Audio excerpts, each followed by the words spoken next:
ఇది మీ పాత నగ, ఇదిగో మీ కొత్త నగ. మీ పాత నగలిస్తే చాలు, దీనిపైన నయా పైసా ఇవ్వాల్సిన పనిలేదు. ఈ మ్యాజిక్ మీ లలితలో మాత్రమే. లలిత అడ్వాన్స్ ప్లాన్. అయితే ఇప్పుడు హౌస్ లో ఉన్న కంటెస్టెంట్స్ ఆల్మోస్ట్ అందరితో ఈ 2 weeks లో మంచి ర్యాప్ వాళ్ళ గురించి మినిమం అర్థమై ఉంటుంది కదా. ఒక్కొక్కరి గురించి ఒక్కొక్క మాటలో చెప్పాలి అంటే శేఖర్ ఏం చెప్తారు? నబీల్, ప్రేరణ, ఇట్లా చాలా మంది ఉన్నారు కదా. Okay, so Nabeel is very genuine, talented, athletic, strong. Okay. Prerana, active, naughty, spontaneous. నేను చెప్పే జోకులు ఫస్ట్ అమ్మకే అర్థం అవుతుంది. తర్వాత Yashvi very competitive, very sportive. గొడవలు అయినా కూడా తర్వాత వెంటనే కలిసిపోతుంది. అండ్ ఒకటి ఏంటంటే తప్పు తనదైనా సరే అవతల వాళ్ళని బ్లేమ్ చేయడానికి వెళ్ళిపోతుంది. ఎట్లా ఉంటుందంటే గట్టి కొడుతుంది, నన్ను కొడతావు అన్నంత తెలివితేటంటే ఒకవేళ చెప్పుకోలేని దొరికిపోయింది అనుకోండి, కంప్లీట్గా దొరికిపోయింది, రెడ్ హ్యాండెడ్గా, ఇంకా సమాధానం చెప్పలేని పరిస్థితి అనుకోండి, అప్పుడు కూడా తన దగ్గర సొల్యూషన్ ఉంటుంది. రేట్ చేస్తుంది, సింపతి అయిపోయింది, వద్దులే మేము అడగను నిన్ను అని చెప్పేసి. అది తను అందరు మంచి ప్లాన్గానే వచ్చింది. ఇంకా Prerana, Yashvi, Vishnupriya very innocent, very energetic, మంచి డాన్సరు అండ్ మంచి అథ్లెటిక్ కూడా, స్పోర్ట్స్ టాస్క్లు గట్టిగా చేయగలదు. సో అది Vishnupriya. Sita is also equally talented, well spirited, మంచి ట్రూత్ఫుల్ పర్సన్. సోనియా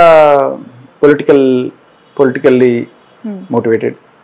సో ఎవరిని ఎక్కడ ఎలా ఇరికించాలి, ఏ పాయింట్లో వీళ్ళు దొరుకుతారు. Sonia and Manikanta both same. అంటే ఒకళ్ళ మోడల్స్ ఆఫ్ ఆపరేషన్ డిఫరెంట్, కానీ ఇద్దరు అదే ఎవరు ఎక్కడ దొరుకుతారు, ఎలా ఇరికించాలి. Aditya Om is a safe player. And Abhay కూడా సేఫ్ ప్లేయరే, కానీ ఆదిత్య ఓం కన్నా కొంత better. Most dangerous cunning fellow ఎవరు? సోనియా. అవునా? And very innocent in house Vishnupriya. So మీరు ఒక టాప్ 5 లోకి వీళ్ళు వస్తారు అనే ఆలోచన ఒకవేళ చేస్తే మీ మైండ్కి వచ్చే నేమ్స్ ఏవైనా ఉన్నాయా? నబీల్, ఓకే, నిఖిల్ గురించి చెప్పుకోవాలి మనం, మర్చిపోయాం. చెప్పండి. Nikhil is very kind hearted, very చక్కటి మంచి ఆటగాడు, మంచి మేనేజర్. ఓకే. తర్వాత నబీల్, నిఖిల్, సీత, విష్ణుప్రియ, నైనిక.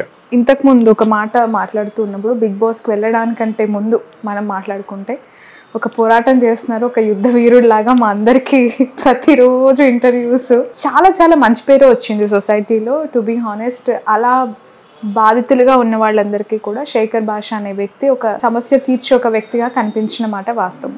బట్ దాని ద్వారా ఒక హైప్ క్రియేట్ చేసుకొని బిగ్ బాస్కి ఒక సందు దొరికించుకొని చివరికి ఏ స్థాయిలో అంటే చెప్పుతో కొట్టించుకోవడం కూడా ఒక సెన్సేషన్ గా క్రియేట్ చేసుకొని, అంటే ఇవన్నీ మాట్లాడే వాళ్ళకి మీరిచ్చే సమాధానం ఏమంటే, నాకు చిన్న పొమ్మను లేక పోగబెడుతున్నారు, చిన్న ఇదే దీన్ని తట్టుకోలేకుండా వచ్చేసిన వాడిని, ఒకవేళ ఫస్ట్ పాయింట్ అలాంటిదే ఉండుంటే ఇన్ని అవమానాలు నేను భరించేవాడిని.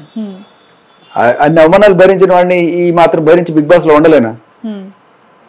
అవి ఏమి ప్లాన్ చేసుకున్నావు కావు, అవి జరిగినాయి. అండ్ అలాగే బిగ్ బాస్ కోసం కూడా మనం ప్లాన్ చేసుకుంది ఏం లేదు. ఒకవేళ అంత ప్లాన్ చేసుకుని అంత కష్టపడిపోయింటే 2 వారాలు నేను నామినేట్ చేయించుకొని ఎందుకు వస్తాను, నేను ఉండేవాడిని కదా. There you have the answer.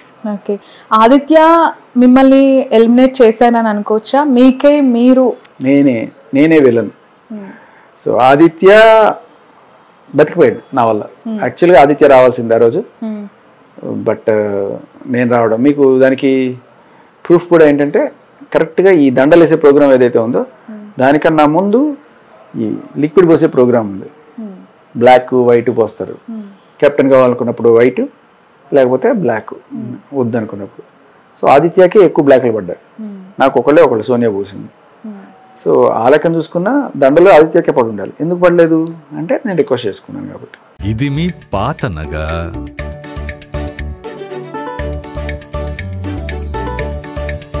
ఇదిగో మీ కొత్త నగ. పాత నగకు సమానమైన బరువుకు 5 నుంచి 11 నెలల్లో కొత్త డిజైన్లో నగలు తీసుకోండి. మీ పాత నగలిస్తే చాలు, దీనిపైన నయా పైసా ఇవ్వాల్సిన పనిలేదు. ఈ మ్యాజిక్ మీ లలితలో మాత్రమే. లలిత అడ్వాన్స్ ప్లాన్.